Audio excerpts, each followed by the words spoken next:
Info terupdate pagi ini tanggal 6 April tahun 2026. Informasi terbaru cek penerima PKH April tahun 2026. Resmi cair lagi, simak daftar lengkapnya sekarang.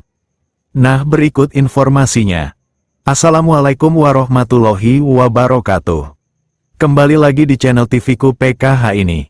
Sobat YouTube, bagaimana kabarnya hari ini? Semoga sahabat YouTube semua dalam keadaan sehat, tambah rezekinya, dan tentunya semakin sukses. Untuk mengetahui informasi lebih lengkapnya, simak terus videonya. Jangan skip supaya tidak menimbulkan gagal paham dan tentunya salah paham. Bagi yang baru gabung dan baru kenal dengan channel TV-ku PKH ini, saya ucapkan selamat datang dan terima kasih banyak. Saya mohon bantuannya kepada sahabat YouTube semua untuk terus mendukung channel TV-ku PKH ini dengan cara like, share, komen, dan tentunya silakan di-subscribe channelnya. Aktifkan notifikasi loncengnya supaya sahabat YouTube semua tidak ketinggalan di video-video terbaru dari channel TV-ku PKH ini. Dan silakan di-share ke grup-grup media sosial, sahabat YouTube semua apabila video kali ini bermanfaat. Kabar gembira bagi jutaan keluarga penerima manfaat, KPM, di seluruh Indonesia, program bantuan sosial PKH kembali dicairkan pada April tahun 2026.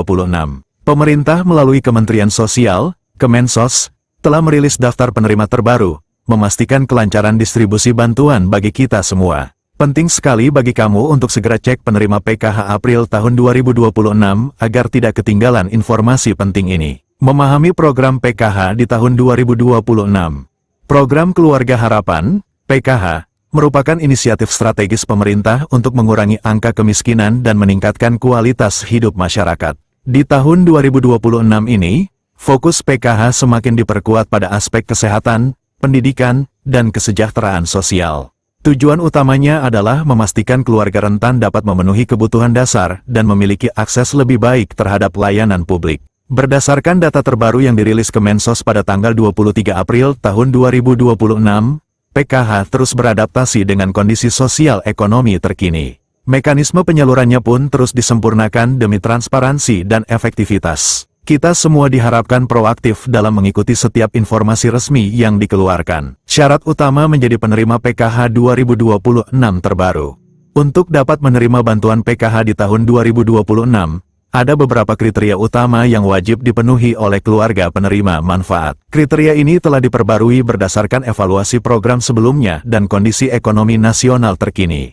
Memastikan kamu memenuhi syarat adalah langkah awal yang krusial. Pemerintah menegaskan bahwa penerima harus terdaftar dalam Data Terpadu Kesejahteraan Sosial, DTKS, yang dikelola Kemensos. Selain itu, keluarga tidak boleh termasuk dalam kategori ASN, TNI, Polri, atau memiliki penghasilan di atas batas yang ditetapkan. Setiap KPM juga harus memiliki komponen PKH seperti ibu hamil, balita, anak sekolah, lansia, atau penyandang disabilitas. Langkah mudah cek penerima PKH April tahun 2026 lewat online. Di era digital ini, kemudahan akses informasi menjadi prioritas, termasuk untuk cek penerima PKH April tahun 2026. Kemensos telah menyediakan platform online yang sangat mudah digunakan untuk memeriksa status kepesertaan kamu. Proses ini dapat dilakukan kapan saja dan di mana saja dengan koneksi internet. Memanfaatkan teknologi ini akan sangat membantu kita menghemat waktu dan tenaga. Pastikan kamu memiliki nomor induk kependudukan, NIK, atau data wilayah yang lengkap untuk memulai pengecekan. Ikuti langkah-langkah berikut untuk melihat apakah nama kamu terdaftar sebagai penerima. Buka situs resmi cekbansos.kemensos.go.id melalui peramban di ponsel atau komputer kita. Pilih provinsi, kabupaten, kota, kecamatan, dan desa, kelurahan sesuai alamat domisili kamu. Masukkan nama lengkap sesuai KTP dan kode CAPTCHA yang tertera pada layar. Klik tombol, cari data, untuk melihat hasil pencarian status penerima PKH. Jika nama kamu terdaftar, akan muncul informasi detail mengenai jenis bantuan dan status pencairan. Informasi yang ditampilkan meliputi nama KPM, usia, dan status bantuan PKH. Pastikan data yang kita masukkan sudah benar agar hasil pencarian akurat. Jadwal pencairan PKH tahap 2 bulan April tahun 2026 yang perlu kamu tahu. Pencairan PKH di tahun 2026 dilakukan secara bertahap sepanjang tahun, dan untuk bulan April ini, kita memasuki tahap 2. Berdasarkan pengumuman resmi dari Kemensos pada tanggal 22 April tahun 2026, jadwal pencairan telah ditetapkan untuk memastikan distribusi yang merata. Penting bagi kita untuk mengetahui periode ini agar dapat mempersiapkan diri. Pencairan untuk tahap 2 telah resmi dimulai sejak tanggal 24 April tahun 2026, dengan prioritas penyaluran di beberapa wilayah yang sudah siap. Kita bisa memantau terus informasi dari pendamping PKH atau situs resmi Kemensos untuk detail lebih lanjut. Pastikan rekening kamu aktif dan terdaftar. Komponen bantuan PKH 2026 dan nominalnya. Program PKH dirancang untuk memberikan dukungan finansial yang spesifik berdasarkan kebutuhan anggota keluarga. Setiap komponen memiliki nominal bantuan yang berbeda, disesuaikan dengan kategori dan kondisi penerima. Ini menunjukkan komitmen pemerintah dalam memberikan bantuan yang tepat sasaran. Data terbaru per April tahun 2026 menunjukkan adanya penyesuaian nominal untuk beberapa kategori, mencerminkan peningkatan biaya hidup dan inflasi. Memahami rincian ini akan membantu kita mengelola dana bantuan secara efektif. Berikut adalah estimasi nominal bantuan PKH untuk tahun 2026. Ibu hamil, nifas 3 juta rupiah. Kesehatan ibu dan anak-anak usia dini 0 sampai 6 tahun 3 juta rupiah. Gizi dan tumbuh kembang anak-anak sekolah SD, sederajat 900.000 rupiah. Dukungan pendidikan dasar anak sekolah SMP, sederajat 1.500.000 rupiah. Dukungan pendidikan menengah anak sekolah SMA, sederajat 2 juta rupiah. Dukungan pendidikan lanjut usia 70+, 2.400.000 rupiah. Kesejahteraan lansia penyandang disabilitas berat 2.400.000 rupiah.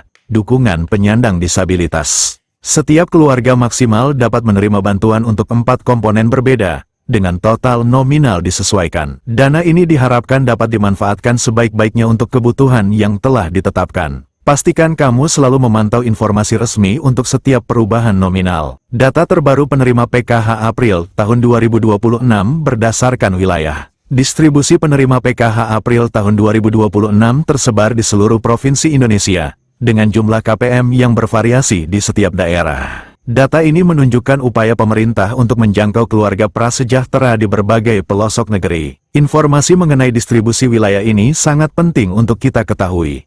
Berdasarkan laporan terakhir dari Kemensos pada tanggal 23 April tahun 2026, beberapa wilayah menunjukkan peningkatan signifikan dalam jumlah penerima. Hal ini sejalan dengan target perluasan cakupan program. Mari kita lihat data ilustratif distribusi penerima PKH tahap 2 bulan April tahun 2026.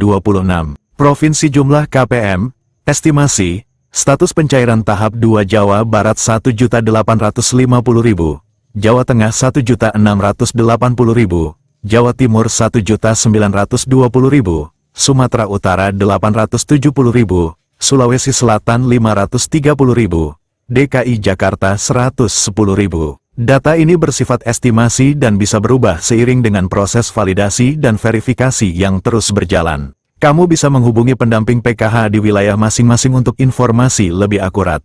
Informasi ini juga sangat penting untuk cek penerima PKH April tahun 2026.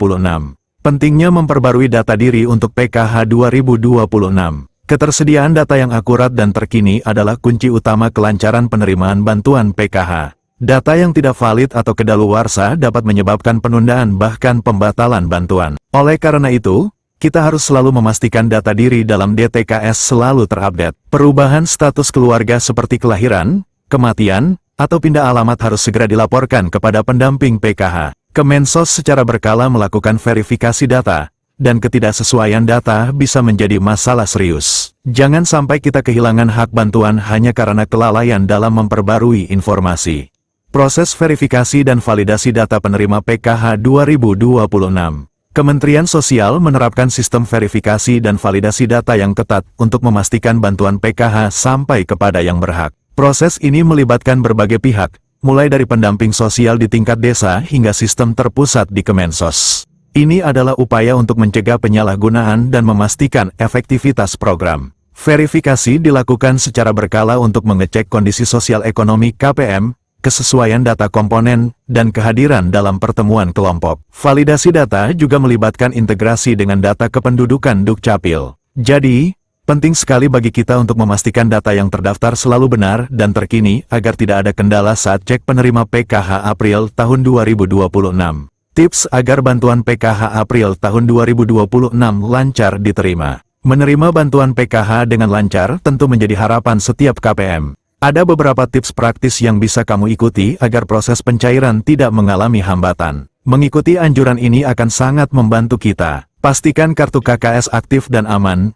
Jaga baik-baik kartu keluarga sejahtera, KKS, kamu, dan jangan pernah berikan PIN kepada siapapun. Kartu ini adalah kunci untuk mencairkan bantuan. Ikuti pertemuan P2K2.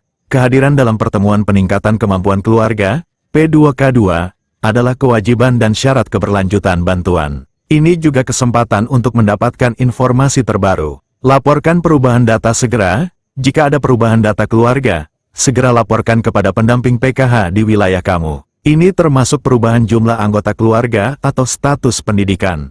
Pantau informasi resmi. Pantau informasi resmi. Selalu perbarui informasi dari sumber resmi Kemensos atau pendamping PKH mengenai jadwal dan mekanisme pencairan. Jangan mudah percaya informasi dari sumber tidak jelas. Manfaatkan dana sesuai tujuan. Gunakan dana PKH sesuai dengan peruntukannya, terutama untuk kebutuhan pendidikan dan kesehatan anak. Ini akan membantu meningkatkan kualitas hidup keluarga kita. Menerapkan tips ini akan membantu kamu memastikan bahwa bantuan PKH diterima tepat waktu dan sesuai dengan ketentuan yang berlaku. Keterlibatan aktif dari KPM sangat dihargai dalam menyukseskan program ini. Mari kita bersama-sama memastikan program ini berjalan dengan baik. Apa yang harus dilakukan jika nama kamu belum terdaftar? Kadangkala, ada keluarga yang merasa memenuhi syarat namun belum terdaftar sebagai penerima PKH. Jangan khawatir, ada jalur yang bisa kamu tempuh untuk mengajukan diri atau melakukan pengaduan. Pemerintah memberikan kesempatan bagi setiap warga yang berhak. Langkah pertama adalah memastikan kamu sudah terdaftar dalam DTKS. Kamu bisa mendatangi kantor desa, kelurahan setempat untuk mendaftar atau memperbarui data di DTKS. Setelah terdaftar, sampaikan permohonan kepada pendamping PKH agar nama kamu diusulkan untuk verifikasi lebih lanjut. Mengatasi kendala pencairan dana PKH. Meskipun sistem penyaluran sudah semakin baik, terkadang kendala bisa saja muncul saat pencairan dana PKH. Jika kamu mengalami masalah seperti dana belum masuk atau kartu KKS terblokir, jangan panik. Ada prosedur yang bisa kita ikuti untuk mencari solusi. Pertama, segera hubungi pendamping PKH di wilayah kamu untuk mendapatkan bantuan dan informasi. Mereka akan membantu memverifikasi status pencairan dan mengarahkan ke langkah selanjutnya. Kamu juga bisa menghubungi call center Kemensos untuk pengaduan resmi. Penting untuk menyimpan bukti transaksi atau struk penarikan jika kamu sudah berhasil mencairkan dana. Jika kartu KKS bermasalah, segera laporkan ke bank penyalur, himbara, dan pendamping PKH untuk pengajuan penggantian kartu. Kita harus proaktif dalam menyelesaikan setiap kendala yang muncul. Optimalisasi manfaat PKH untuk kesejahteraan keluarga. Bantuan PKH bukan sekadar uang tunai, melainkan investasi jangka panjang untuk masa depan keluarga.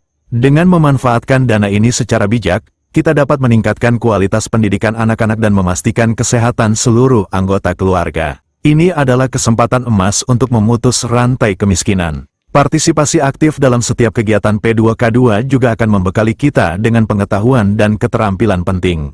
Ilmu yang didapat bisa diterapkan dalam kehidupan sehari-hari, dari pengelolaan keuangan hingga pola asuh anak. Mari kita bersama-sama wujudkan keluarga yang lebih sejahtera dan mandiri. Nah, itu dia informasinya, semoga bermanfaat. Mohon maaf jika ada salah kata. Wassalamualaikum warahmatullahi wabarakatuh.